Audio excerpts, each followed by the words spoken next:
Bonjour, aujourd'hui je vous parle des nouveaux iPhones.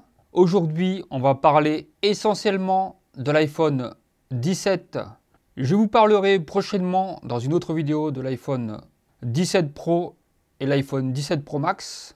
Mais aujourd'hui on va parler surtout de l'iPhone 17. Alors l'iPhone 17, des matériaux qui ont changé, un peu plus fin sur les bords. Toujours un écran Retina. Une nouveauté sur cet iPhone 17, c'est qu'il y a le 120 Hz, donc adaptatif. C'est-à-dire qu'il peut adapter en fonction de l'utilisation de votre iPhone, en fonction de l'application que vous allez utiliser. Si c'est un jeu, il va monter la fréquence jusqu'à 120 MHz. Et si vous êtes tout simplement en veille, si votre téléphone est en veille, il pourra passer de 120 Hz à 1 Hz, donc pour économiser de la batterie. Face avant, céramique Shield 2, la vitre est améliorée et beaucoup plus solide.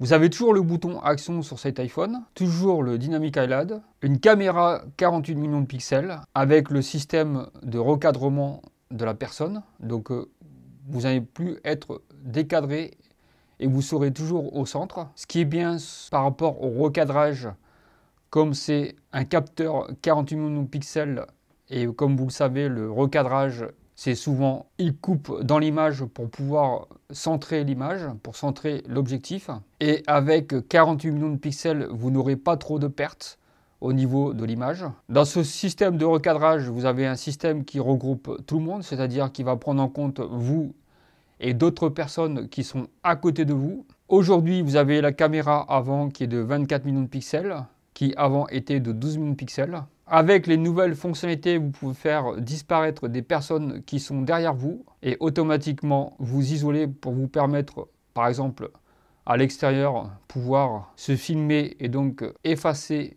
les personnes qui se trouvent derrière vous. Une fonctionnalité que je trouve très intéressante. Cet iPhone 17, il a la fonction macro, ce qu'il n'avait pas avant sur les premiers, donc les iPhones de base.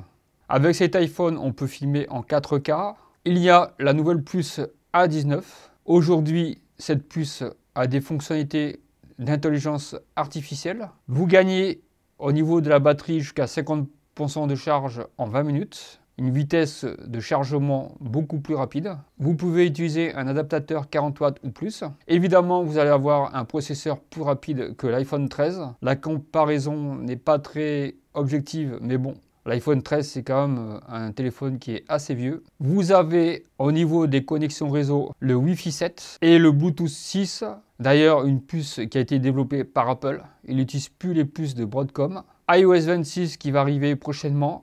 Voilà pour l'iPhone 17, un iPhone très intéressant et sincèrement qui a pas mal évolué par rapport aux précédentes versions. Une autre chose que je n'ai pas dite, mais les iPhones sont tous au niveau de la mémoire à 256 Go. Voilà, je vous ai tout dit sur cet iPhone 17. Je pense que c'est suffisant. J'espère que vous avez aimé cette vidéo. Si c'est le cas, vous pouvez laisser un petit pouce bleu. Si ce n'est pas le cas, vous laissez un petit pouce rouge. N'hésitez pas à vous abonner. Et je vous dis à très bientôt pour une autre vidéo. Ciao, ciao!